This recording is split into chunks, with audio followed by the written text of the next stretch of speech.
Kamusta mga kadiway? Another day, another share sa inyo. So, bali, ito yung pinasadya ni Sir na street light. Bali, itong isang set na to, kasama tong strip light na 10 meters. Nabibili naman yun online. Pero, yung battery nito mga ka-DIY ay 2 pieces lang na 12 mAh capacity. Bali, ang ginawa ko lang dito, upgrade tayo ng battery tapos niremove na natin yung built-in solar panel. Yung pinaka solar panel niya, ganito lang kaliit, yung nasa likod nito. Bali, ginawa natin siya ng chassis, tapos in-upgrade natin yung battery niya. So, bali, ito yun mga kadiwa, yung chassis niya ngayon.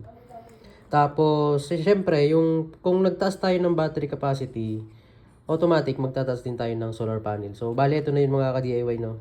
So, solar panel niya, naggawa din ako ng dual charging. So, ito yung mga ka-DIY, naka-dual na yan.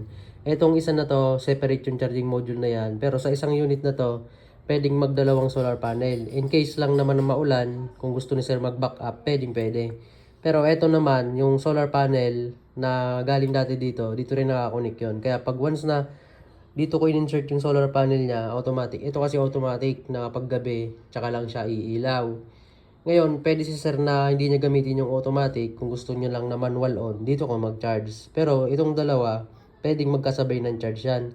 Etong isang to, pwede dito no? Yan.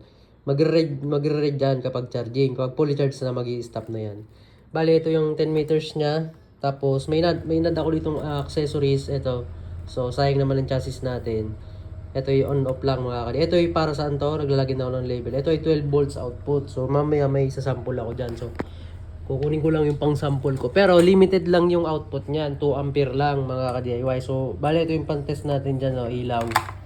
Tapos, DC jack. Ito yan. Papakita ko sa inyo kung paano gumagana yan. Yan. Naka-plug in. Plus, yung ilaw natin. Pagka-press ko nito. Tapos, eto meron siyang manual on-off dito. Tapos, ito yung pinaka-valve niya. Ayan o.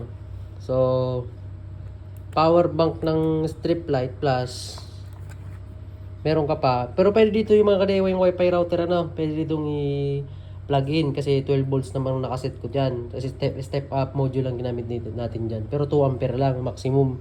Kasi kapag lamagpas ka ng load mo to ng mas mataas, katulad nung tinis natin, nasa 18 watts ginamit ko dito. Gumana naman siya, kaso nga lang yung katagalan niya, nag-blink na kasi nga hindi na kaya ng step up natin. Lahat yan may mga heatsink sa loob yan, so hindi ko na lang naipakita yung laman yan. Tapos dito naman tayo sa strip light ni sir. So, plug-in ko din yung para sa strip light. Wala namang gawago dito sa strip light na to. Kung baga nag-upgrade battery lang tayo, tapos may ilan tayong accessories. Pagka-plug-in ko na automatic. May kasi to, may remote. So ngayon manual muna tayo. Pagka-on ko niyan, ayun ang strip light. So hindi lang ma-appreciate yung liwanag niya kasi umaga na ngayon mga kadiway. Pero pag sa gabi, maliwanag yan. Bali may mode naman to. Ikaw magde-decide dito sa button na to kung anong gusto mo. So maliwanag na kasi ngayon yun, tanghali. Kaya hindi siya ma-appreciate yung brightness niya. Pero sa gabi, fully charged, meron ding indicator dito. Ngayon, tatry natin yung remote. So ito yung remote. So possible ang ship natin ito Saturday na. Try natin yung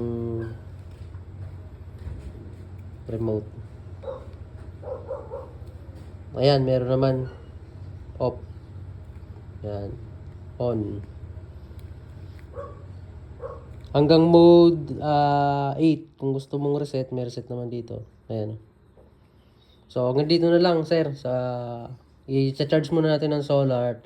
Testing maghapon. Tapos, na-drain ko na to kagabi magdamag. So, di man nagbawas yung bar meter niya dito. Full charge pa rin. Mas mataas na kasi yung battery natin na inilagay dyan. So, yun lamang po. Maraming salamat kay sir sa pagpasadya. Modify nitong strip light na nilagyan ko ng 12 volts output.